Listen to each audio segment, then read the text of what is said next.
Hello बच्चे।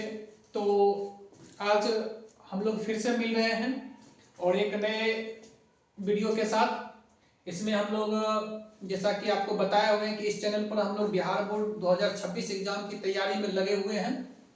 तो आज हम लोग मैथ का क्वेश्चन सॉल्व करते हैं और इसके बाद जब अगला वीडियो आएगा तो वो आपको आएगा मॉडल सेट जो बिहार बोर्ड ने जारी किया उसका सॉल्यूशन करेंगे।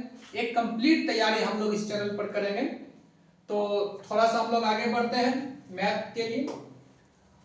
तो देखिए आपके स्क्रीन पर आ गया होगा, एक दिन तुम अपने संघर्षों पर गर्व करोगे, फिलहाल वक्त है खुद पर काम करने का। बिल्कुल सही बात है बाबू।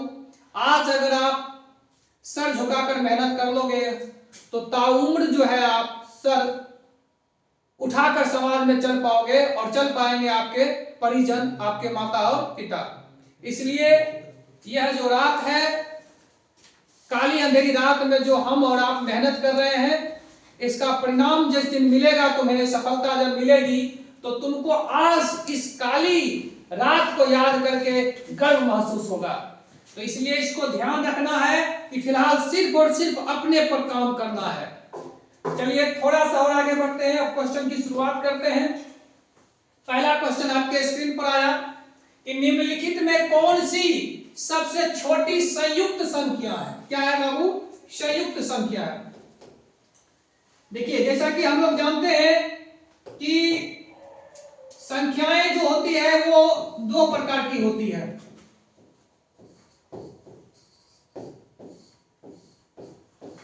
एक को हम लोग संयुक्त संख्या कह सकते हैं और एक को हम लोग अभाज्य संख्या कहते हैं। क्या कहते हैं बाबू? अभाज्य संख्या।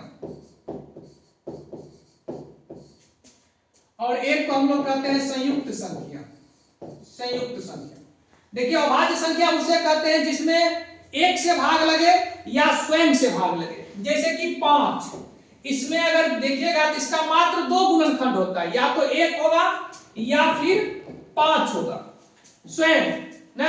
जैसे कि 7, या तो इसमें 1 से भाग लगेगा या 7 से भाग लगेगा। जैसे कि 11, या तो 1 से लगेगा या 11 से लगेगा ना। तो ये सब अभाज्य संख्या हो गया। अब संयुक्त संख्या जैसे कि मान लेते हैं कि 8 ना, 8 में देखिए तो इसमें 1 से भी भाग लग जाएगा, 2 से भी भाग लग जाएगा, 4 से भी लग जाएगा और संख्या स्वयं से भी भाग लग जाएगा। तो ये हो गया संयुक्त संख्या। क्या हो गया? संयुक्त संख्या।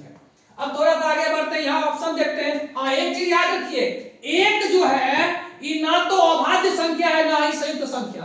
एक के बारे में हम लोग याद रखेंगे, एक जो है ना तो अभाज्य संख्या है और ना ही संयुक्त संख्या है ना। तो एक नहीं होगा हमारा। 2 के बारे में ध्यान दीजिए, 2 जो है देखने में सम संख्या है, बात भी सही है, सम संख्या है, लेकिन ये जो है अभाज्य संख्या है। ये क्या है बाबू? अभाज्य संख्या। ये अभाज्य संख्या है। आपको पूछेगा सबसे छोटी अभाज्य संख्या, तो आंसर होगा 2। आपको पूछेगा एकमात्र सम अभाज्य संख्या, तो उसका भी आंसर होगा 2। तो ये भी अभाज्य संख्या है, मतलब संयुक्त संख्या नहीं है। अब देखिए 3 तो बढ़िया अभाज्य संख्या है, इसका मतलब ये भी संयुक्त संख्या नहीं है। तो इसका आंसर हो जाएगा 4। देखिए 4 में देखेंगे तो इसका गुणनखंड 1 भी होगा, 2 भी होगा और 4 भी होगा। स्वयं और 4, 1 को छोड़कर 2 भी है, इसका मतलब ये हो गया संयुक्त संख्या। तो इसका आंसर हो गया कौन? D number. क्या हो गया बाबू? D number. चलिए अगले प्रश्न पर चलते हैं हम लोग।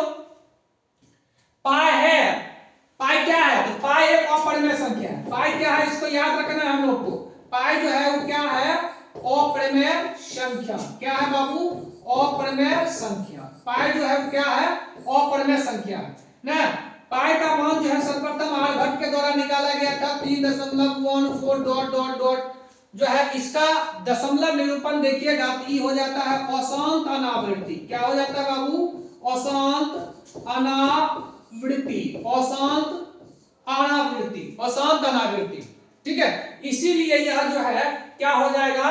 तो एक अपरिमेय संख्या हो जाएगा। क्या हो जाएगा बाबू? एक अपरिमेय संख्या हो जाएगा ना।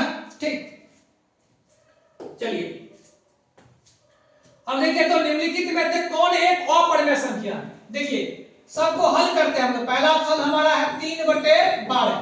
ठीक है, तो इसको हम लोग 3/12 को ही करते हैं कि हो जाता है रूट अंडर 1/4। 1 का वर्गमूल 1 और 4 का वर्गमूल 2। तो ये देखिए तो परिमेय संख्या हो गया क्योंकि p/q के रूप में है और जहां q is not equal to 0 ना, ये हो जाएगा।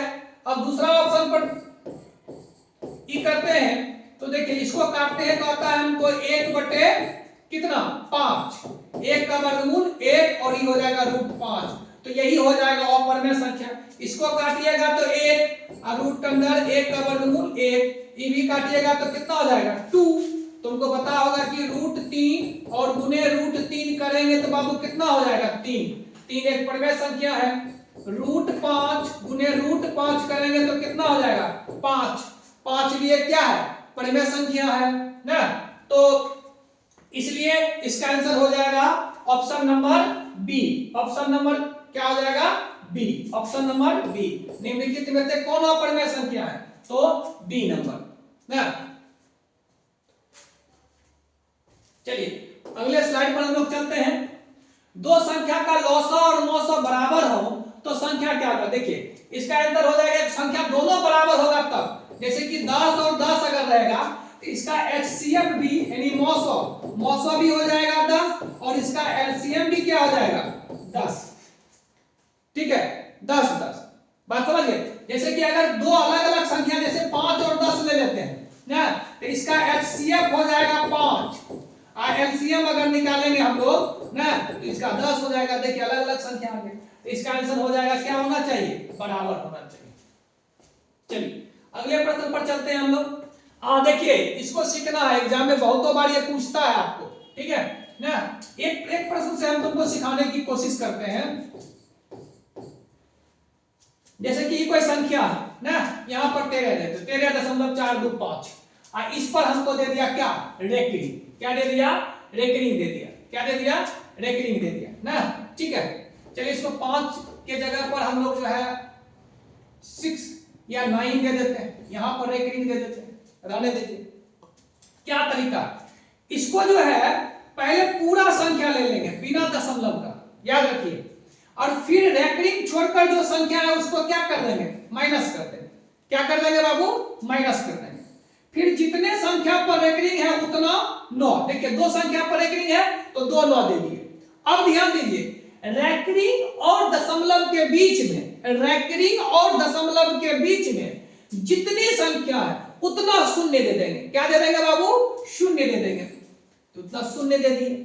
अब बस इसको घटा देंगे तो 9 में से 4 गया 5, 2 में से नहीं घटेगा 12 में से 3 गया तो 9 बच गया 3, ये 3 हो गया और यहां पर भी हो जाएगा 3 ना। 9 में से 4 गया 5, 12 में से 3 गया तो 9, यहां पर बच गया 3। कितना 3 बिल्कुल सही। तो इतना बटे कितना 990। बात समझे। देखिए पहले पूरा संख्या लिखेंगे फिर जितने अंकों पर रेकरिंग है उसको छोड़कर बाकी जो बचता है उसको माइनस कर देंगे। ठीक है फिर जितने अंक पर रेकरिंग है उतना 9 नीचे में रेकरिंग और दशमलव के बीच में जितने अंक है उतने शून्य ना। ठीक है आप बस इसको हल कर देंगे तो आ जाएगा। अब देखिए अब हमारा ये प्रश्न है कि 0.29 ना 0.29 और यहां पर